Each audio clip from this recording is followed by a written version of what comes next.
আসসালামু আলাইকুম রহমতুল্লাহ। দীর্ঘ 15.5 বছর হুজুররা মন খুলে মাঠে ময়দানে দুটো কথা বলতে পারি নাই।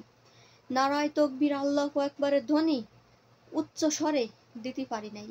কত বাধা, কত বিভ্রান্ত, কত হয়রানি, কত কষ্ট নির্যাতন যে হুজুররা করেছে তা একমাত্র আল্লাহ পাক জানে।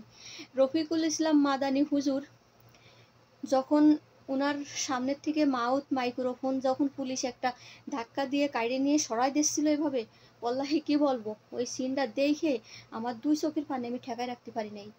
যে আল্লাহর জমিনি আল্লাহর কথা বলবে, মাহফিল মানে আল্লাহর কথা, নবীর কথা।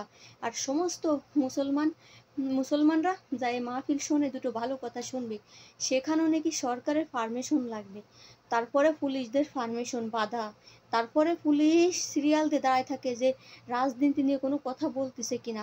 আরে শোনেন, আপনি ইসলাম ধর্ম যে ধর্ম করতে যাবেন না কেন, সত্যর কথা বললে রাজনীতির কথা বলা লাগবে।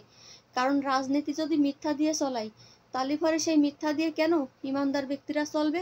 যার কারণে তো ওই রাজনীতির কথা আইসে যায় সত্য কথা বললে। তার মানে আপনি সত্য কথা বলবেন না, তাহলে আপনি বেশ ভালো। আর সত্য কথা যখনই বলতে যাবেন তখনই সমস্যা। তো আমাদের হুজুর ভাইরা এই দীর্ঘ কতটা বছর কেউ কারাগারে ছিল, কেউ ফাঁসির কাছে ছিল, ফাঁসি হয়ে গেছিল, কেউ যাবজ্জীবন কারাদণ্ড হয়ে গেছিল, কেউ মাঠে ময়দানে ভালোভাবে কথা বলতে পারছিল না।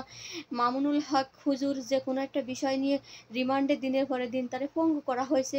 এরকম হক্কানি আলেম মাওলানাদেরকে যেরকম পরিমাণের বিভ্রান্ত করা হয়েছে, তো যাক আলহামদুলিল্লাহ, আল্লাহ পাকের অশেষ মেহেরবান রহমতের জন্যই আমাদের আবারও আমরা ফিরে পাইছি সেই দিন, ভালো দিনগুলো ইনশাল্লাহ পাবো।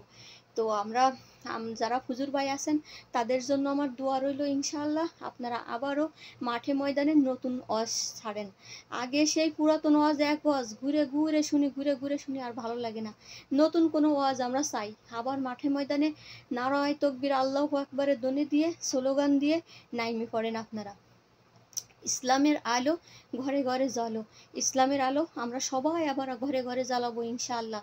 আবার আমরা সুবহানাল্লাহ, আলহামদুলিল্লাহ, ওয়ালা ইলাহা ইল্লাল্লাহু আল্লাহু আকবার জোরে জোরে জোরে সুরে আমরা বলবো। কারণ আল্লাহ আমাদেরকে সৃষ্টি করেছে, সেই আল্লাহকে আমরা একটু প্রাণ খুলে ডাকতে পারি নাই। যে আল্লাহ আমাদেরকে জমিন আসমান সমস্ত সব কিছু দেশে আমাদের ভালোর জন্য, আমাদের নিয়ামত, সে পাইও আমরা শুকরিয়া আদায় করতে পারি নাই।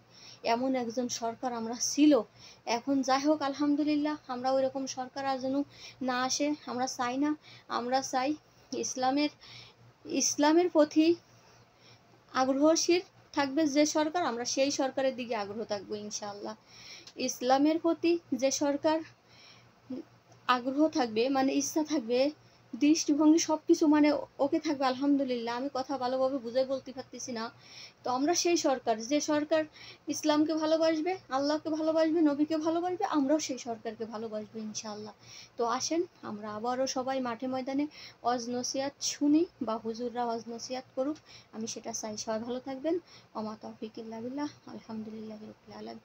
সবাই ভালো থাকবেন। আল্লাহ হাফেজ।